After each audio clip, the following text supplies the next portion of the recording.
Hello everyone, I hope you are doing well. Myself Kuhu Sarkar and today I am going to discuss the sonnet number 116 by William Shakespeare.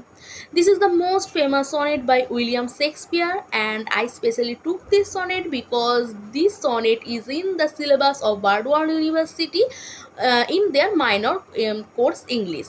And this is also in the syllabus of icse board of 11th standard.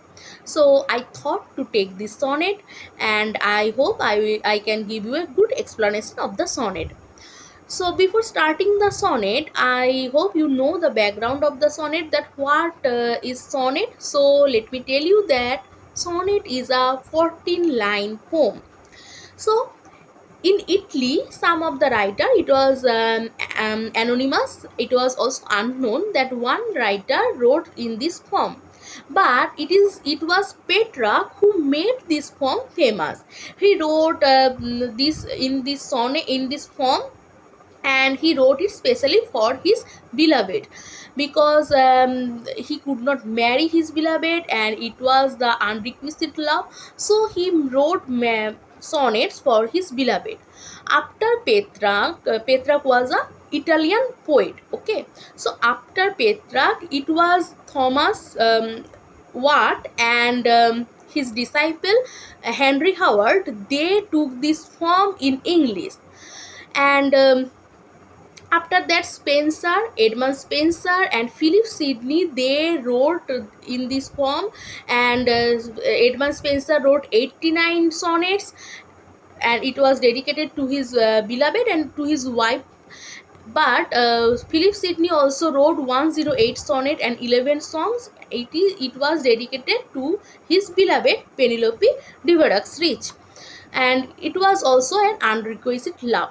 But Shakespeare made this poem famous. In English, Shakespeare made this poem famous because he changed the form of the sonnet.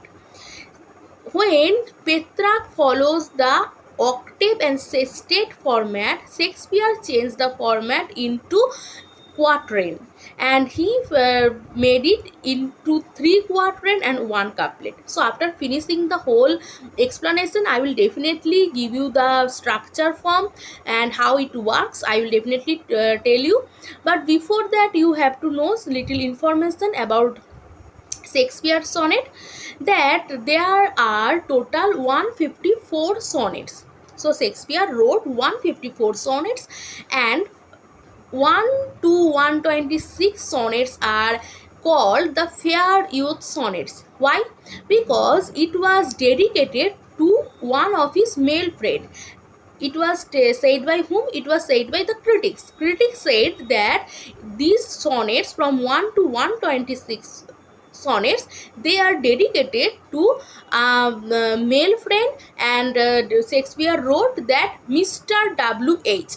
So critics said it can be William Herbert, who was the third Earl of Pembroke.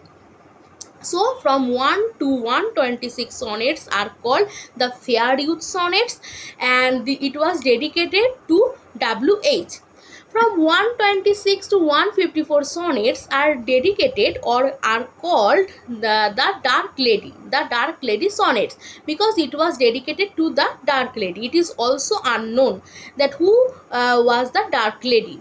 Then the final 2 sonnets, mean 152 to 154 sonnets, are called Little Love God Cupid. They are called Cupid poem. Okay, so these sonnets are allegorical treatments. These sonnets are the allegorical treatments of Greek epigram referring to the little love god Cupid. So you know who is Cupid? Cupid is the love god, right? So it is the most important thing that these sonnets were published by Thomas Thrope. So these sonnets are published by Thomas Thrope. So these are the little information you have to know before starting the sonnet. After finishing the sonnet, I will definitely go to the structure. So let's jump into the sonnet first. Okay, so let me not to the marriage of true minds admit impediments. So in the very first line, it is the example of enjambment. Enjambment is a figure of speech when the sentence is not finished in the first line, and you can see that this sentence is not finished in the first line, and it finished in the second line. Let me not to the marriage of true mind admit impediments. Mean here he said the true minds, not true body. So he said that if your love is true, if the souls are true, if the souls are truly love each other, then they should not admit impediments, mean hindrance in their love, in their life. So they should not permit any problems, any hindrance, any impediments in their life, in their love life, because the marriage of two minds, here he mean the marriage mean it is not physical, it is more platonic. So because he used the word true love, and it is more platonic, than it is it is more in souls rather than physical. Okay, so let me not to the marriage of true mind admits impediments, because if the true people, the two souls love each other truly, why they admit impediments? And if you watch any film or any marriage of Christian, you can you should know the word impediments, because in their marriage they use the word impediments, that maybe there are some sentences that there is no impediments of your marriage, maybe something. So they use the word impediments when they when they take the oath.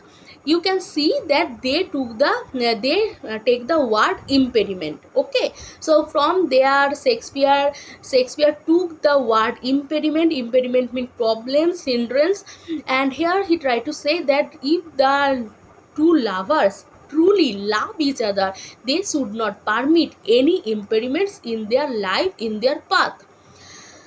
So love is not love which alters when it alters fine. So it is also an example of enjambment. I will discuss it later, this figure of speech. So love is not love. Shakespeare said that love is not love which alters, which change when it alters find. Mean, if you are loving someone, if you are loving your partner, but some days later if you see that there is a better person than your lover, and he is more financially good, and more good looking, more handsome, and many good thing qualities are there in the person, so you changed your feeling and you started loving this person. So is it true love? True love can never admit impediments. True love can never change when it finds some better option, or when it finds some better alteration.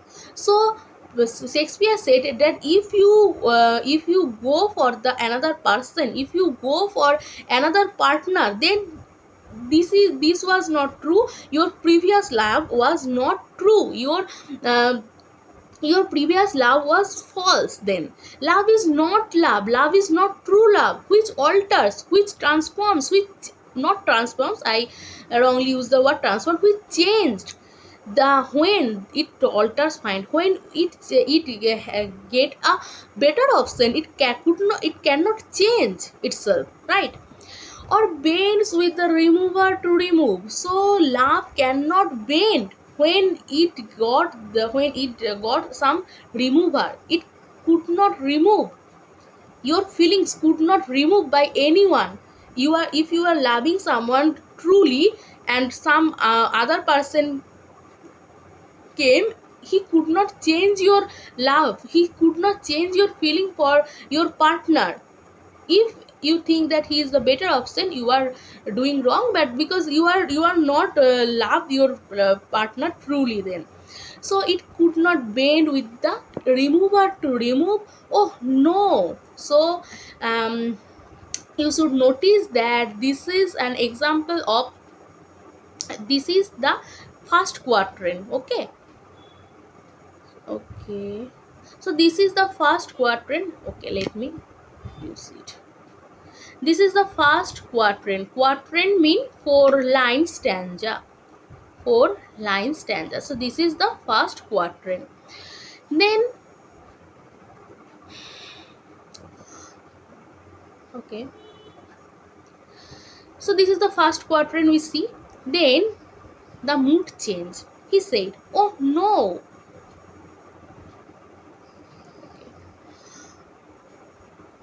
oh no, it is an ever fixed mark." So he said that it is a ever fixed mark.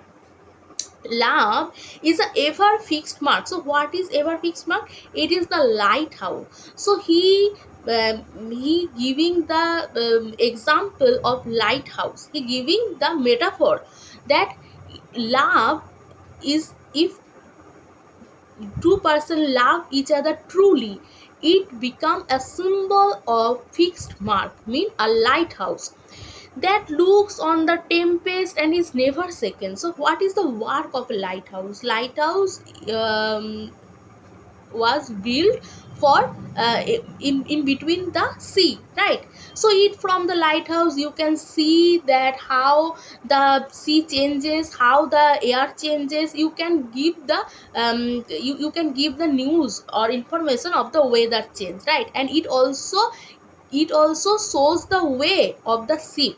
So he says that, "Oh no, it is an ever fixed mark, mean it is like a lighthouse which looks on the tempest, which but never shaken." The tempest, the wind don't have the quality. Tempest, you know that tempest is not the gentle wind, right? So tempest do not have the ability to shake the lighthouse, because from the lighthouse you can see that what is happening on the sea, what the how the turmoils are going on the sea, but it could not affect on you if you are a lighthouse, if you are a ever fixed mark. Then it is the star to every wandering bark. So if your love is like a lighthouse, it is a star, it is like a star, northern star. It is like a northern star to the every wandering bark. Here bark mean little boat, right? So here bark mean little boat. So it is the star of the ever wandering bark. Mean it is also said that if you are the right person and you love your partner truly, it gives a values to your relationship. Your lover now changed himself or herself. He cannot be a wandering bark now. He have the goal. Every relationship, every true relationship have a goal, because they have to achieve these goals to get each other, right? So you cannot be a wandering bark, roaming here and there, right? And it is also it can be also mean that a true lover, a couple, a true lover gives you a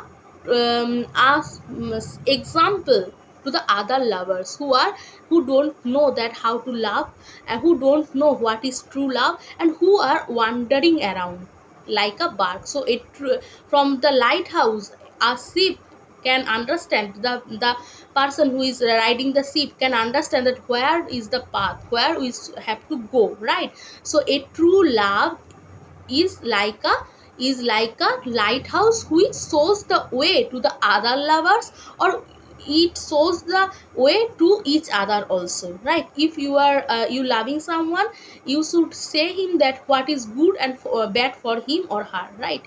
So you can make the meaning in both way. Okay, then we again finish the second quatrain, right? We again finish the second quatrain. Then, whose oaths unknown, although his height to be taken, his height be taken, loves not time's full, though rosy lips and cheeks. So it said that whose worth unknown, although it's his height to be taken. Means the true love that lighthouse has reached its height. So anybody could not reach the position, anybody could not go there. So everybody know that their love is so much high, their love is so much worthy, their life has so much height that anybody, any unknown person cannot go there. They have to work hard to reach there, right? So it is on high. These true lovers are on high. Then he said that love's not time's full, though rosy lips and cheeks within his bending sickle's compass come. So he said that love is not a time's full.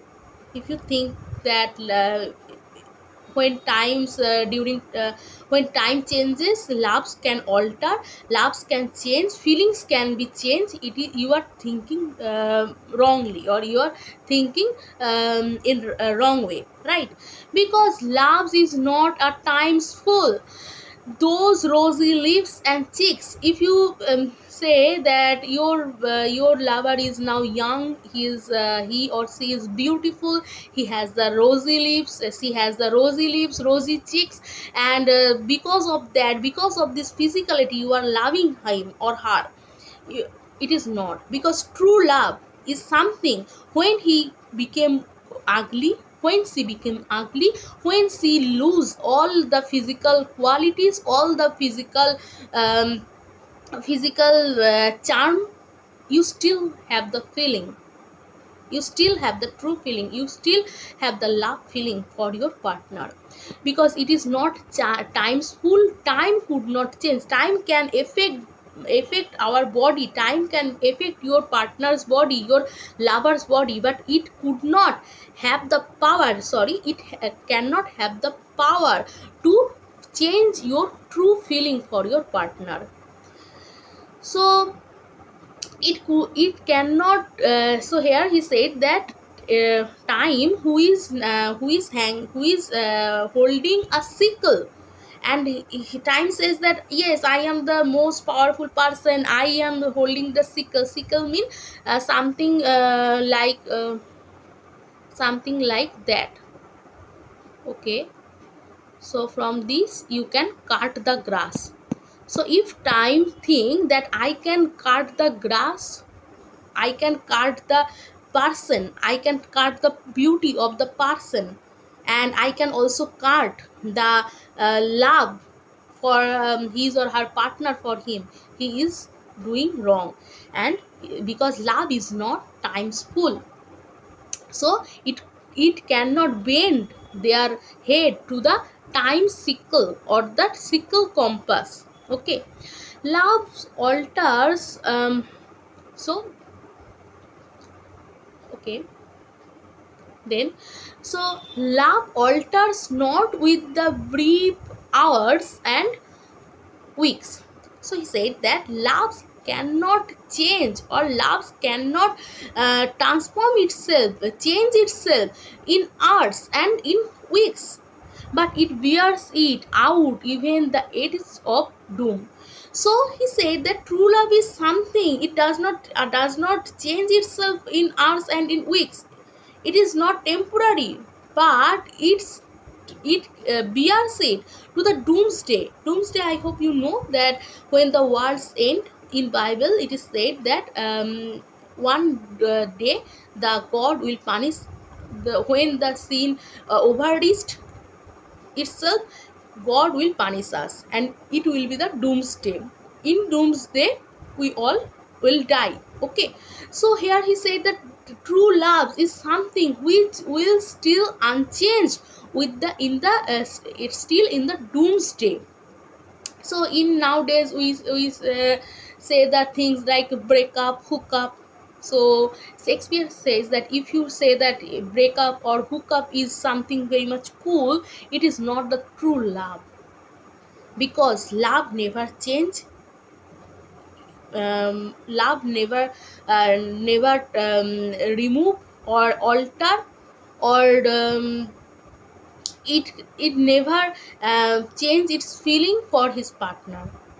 So it cannot change in small time, in hours or in weeks, but it will stay, it will be unchangeable till the edge of doom, till the doomsday. Then the four quadrant, again the four quadrant, 333, you can see four quadrant. Then the last cupid, sorry, the last couplet. Okay, if this be error, so in the whole poem he said that love is not that, love is something that, love is, so he is in chaos, right? But in the last line he is giving the conclusion, he is giving the statement that if this be wrong, if what he said is wrong or error, upon me proved. So if anything he spoke, he said anything of it is error, is wrong, or any person can prove that it is error or it is wrong, I never write, nor no man ever loved. So he said that if anybody can prove me wrong, if any of this sentence, any of these words are wrong, anybody can prove me wrong, then I never write and no man ever loved. And this is the final statement of the whole poem, so of the whole sonnet.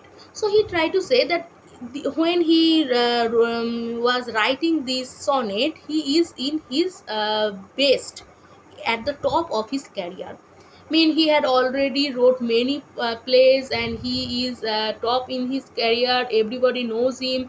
Everywhere he is very much famous at the time, and he wrote many not famous, many great plays, right? And then he said that if these sentences are, if these lines are, if these words are wrong, and anybody can prove me wrong, I never write. I write nothing if anybody can prove me wrong. And no man ever loved. No man ever loved anyone. So this is the final stanza. This is the final couplet.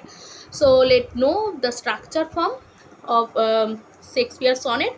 Sonnet 116 is an English or Shakespearean sonnet. The English sonnet has 3 quatrains followed by final rhyming couplet. Mean 3 into 4 mean 12, and then 1 couplet mean 2 lines mean 14. Okay, so 4 4 4 3 and then 2 couplet. This is the structure of Shakespearean sonnet. Then it follows the typical rhyme scheme of the form A B A B C D C D E F E F G G. So most of the time this question is asked that please write the or choose the right option of Shakespearean rhyme scheme. So it is A B A B C D C D E F E F G G. So let's see it.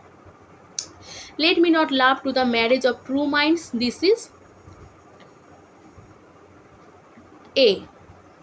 Then admits impediments. Love is not love. Mean minds love does not match. Do not match each other.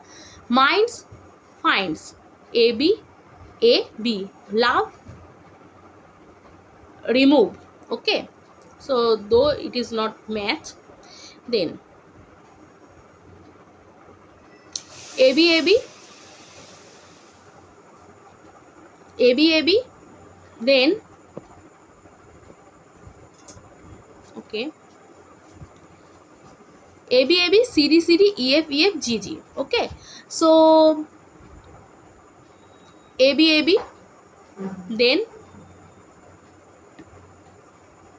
C D C D, mark bark, second taken, then E F E F G G. Okay, E F E F G G mean chicks, weeks, come, doom. Though I again said that though these come and doom is not match each other. So but we have to say that it is followed because most of the Shakespearean sonnet follows this rhyme scheme. Then, okay, so Shakespeare in his plays also, in his dramas also, uh, following the rhyme iambic pentameter. Iambic pentameter means unstressed stress, unstressed stress, right? So here I add the line also, maybe this was deleted by me. Okay, so he followed the iambic pentameter, and a type of poetic rhyme based on 5 pairs of metrical weak strong syllable, and the 10th line exemplifies the regular iambic pentameter. So let's see the 10th line. 10th line mean okay, within his blending sickle compass come. So it following the regular iambic pentameter, but the whole poem is not following the iambic pentameter. Okay, then okay, the primary source of Shakespeare's sonnet is a quarto published in 1609 titled Shakespeare Sonnet. So it was published in quarto in 1609. It contains 154 sonnets which followed a long poem, A Lover's Complaint. So let's see, there are some figure of speech, and let's see. First, I had already told you that there is an use of enjambment, like let me not to the marriage of true minds find impediments. Then, because it is not ending in the first line. Then metaphor, it is the ever fixed love. Love is compared here to the fixed point, like lighthouse, like a lighthouse that is unchanging and steadfast, and metaphor is highlights love's permanence. Then there is also another example, that it is the star to every wandering bark. Love is here compared to the north star, which guides lost ships and wandering barks. Okay, and this metaphor suggests that love provides direction and guidance in life. Then there is also example of personification, like love's not times full. Here times is addressing as a person. Times is personified as a force that can affect and change the things, but it is powerless over true love, and which does not diminish with time. Within the bending sickle's compass calm, here time is personified as a reaper. As I told you already, that time is personified as a reaper who is holding the sickle. So a reaper holding a sickle, cutting down youth and beauty. It cutting the grass. It cutting grass mean it cutting the youth and beauty. However, true love is not affected by this. Then there is also reference of anaphora, like love is not love, which alters when alters find, or bends with the remover to remove. Here is a repetition of the word love, and the structure clauses emphasize the consistency of true love. The repetition helps reinforce the idea of true love does not change or alter. Then there is an also example of alliteration. Alliteration is the repetition of consonant sound. Let me not laugh to the true mind's repetition of m. Okay, marriage mind. Okay, sorry. Then love's not times full, though rosy lips and cheeks. There is and repetition of l and t sound. Then hyperbole is the last two lines, the which mean the couplet. If this be error upon me be proved, and I will never write. I never write, and no man love. Then there is also an irony. Irony is if there be error upon me. This is also an irony. Okay. I'm not wasting my time and not wasting your time. Okay, love's not times full. This is a paradox. The idea that love is unaffected by time despite its inevitable aging process and changing the time brings presents a paradox. While everything is else is subject to time, true love stands outside of time's influence. Okay, this is an example of paradox. Okay, now let's see the synecdoche. Sorry, rosy lips and cheeks. These parts of the body are used to represent youth and physical beauty as a whole, indicating the love does not rely on the physical attractiveness. So I hope you know what is synecdoche. Synecdoche is the reference of a part of the whole, right? So here rosy lips and cheeks mean the person and the person's beauty, right? So that's all. And yes, I have to give you one information that in this poem Shakespeare used the nautical images. Nautical images mean when the writer is giving examples of seas, sea, um, everything about sea. So here Shakespeare give the example of lighthouse, sea, wandering bark mean boat. So here he giving the example of nautical images. Okay, that's all. I hope I can make you understand, and if you like my video, please hit the like button, and if you have any thing to say, you can comment on the comment box. Thank you for giving your time.